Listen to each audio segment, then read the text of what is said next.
How's it going, guys? All right, today we are going to run through a Kentucky voter registration card.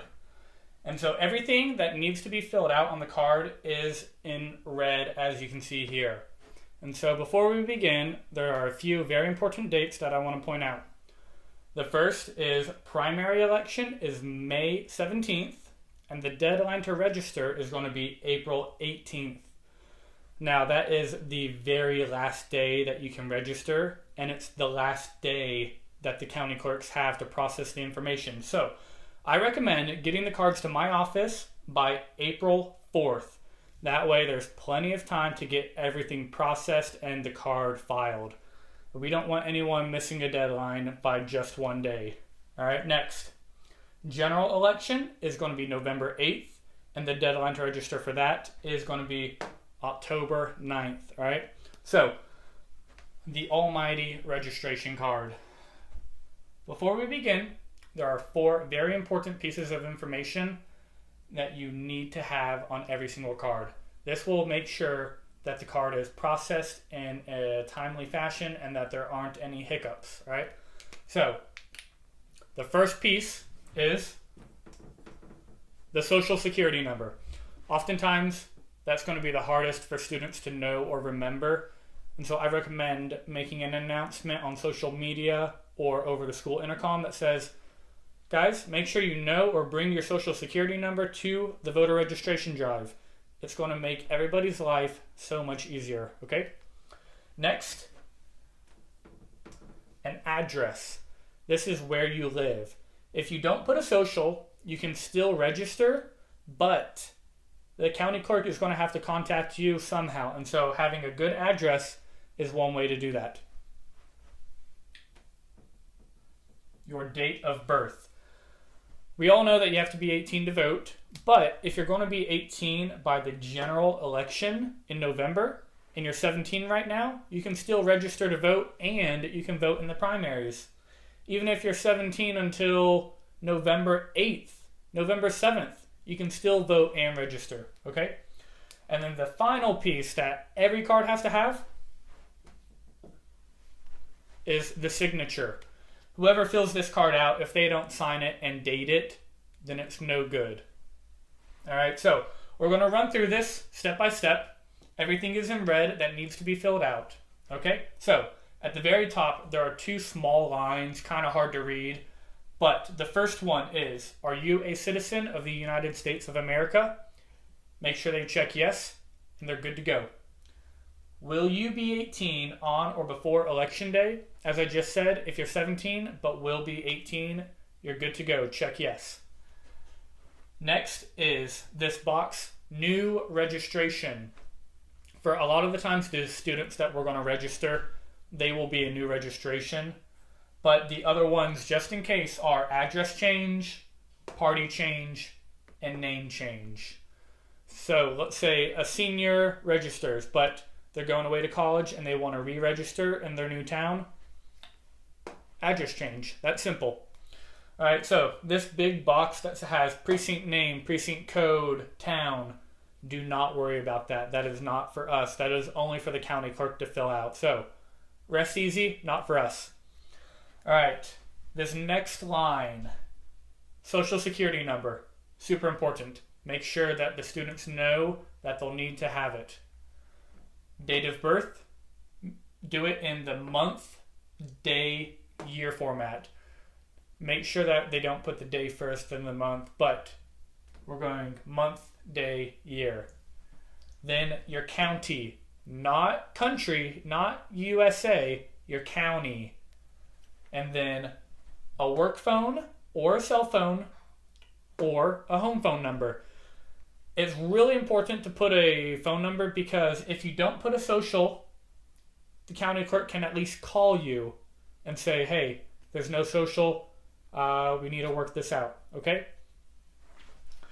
One little tidbit about this first line is that a lot of the times students might think it belongs to the precinct code up there, but make sure that they fill it out because there's only one line for the county clerk in the precinct, okay?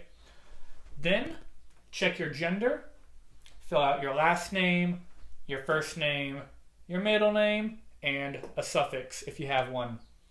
Then your address. It cannot be a P.O. box number, but has to be a physical address of where you live, okay? Then put your apartment, your city, and your zip code. If you get mail somewhere other than that address, there's another line where you can write a mailing address right below it, okay? Next is party registration.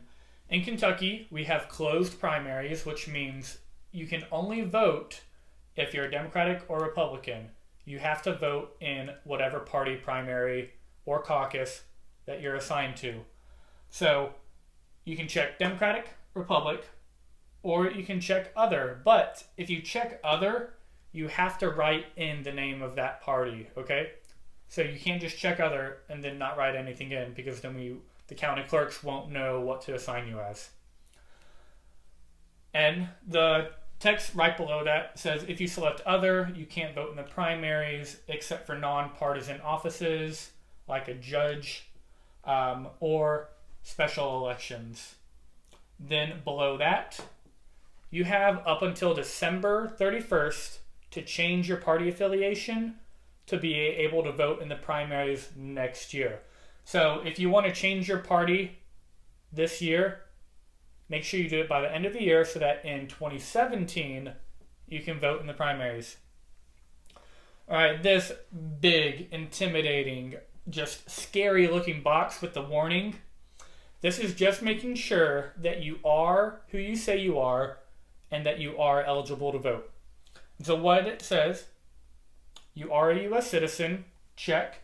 You live in Kentucky, so if you go to school in Kentucky, but you live in a state right outside the border, you cannot register to vote in Kentucky, unfortunately. It has to be where you live, okay? You will be 18. You are not a convicted felon, but if you have been, your civil rights have been restored by executive pardon. This isn't something we're going to have to deal with very often, just working with students, but just in case, now you know. You have not been judged mentally incompetent in a court of law, and you do not claim the right to vote anywhere outside of Kentucky. So if somebody just moved to Kentucky, they can't vote there and here. Has to be one or the other. So live in Kentucky, register to vote in Kentucky, and then make your voice heard in Kentucky, okay? Below that, the almighty signature and the date, and then witnesses. We don't need a witness unless somebody, because of a disability, maybe they're blind or they can't read, that's when a witness is required. But most of the time, you won't need one, okay? And so a lot of people have been asking me, Andy, I'm a senior, I'm going off to college. How do I vote in my home city? I've got an explanation. That is going to be an absentee ballot, which means you might live somewhere, such as your college, but you want to vote back home. And so to do that, check out our website at www.inspireus-ky.org, voting after high school. That'll give you detailed instructions on how to contact the county clerk, how to get a ballot, and how to send it back. That way you can still vote in your hometown. You can, of course, always vote where you live. If you want to re-register, so that would be an address change once you get to college, that's totally cool. Now, the very last piece of information, after your voter registration drive, you need to have the cards into me so that I can get them to the county clerk within 10 days, okay? Now, if we get the cards to the county clerk within 11, it'll be okay. But as a general guideline to make our life and the county clerk's life a lot easier and to make sure we don't miss any of the deadlines, 10 days from when the voter registration drive happens to when the cards get to the office. And with that, we have just completed a Kentucky voter registration training. Thanks, and everyone have a great day. I will see y'all downstairs.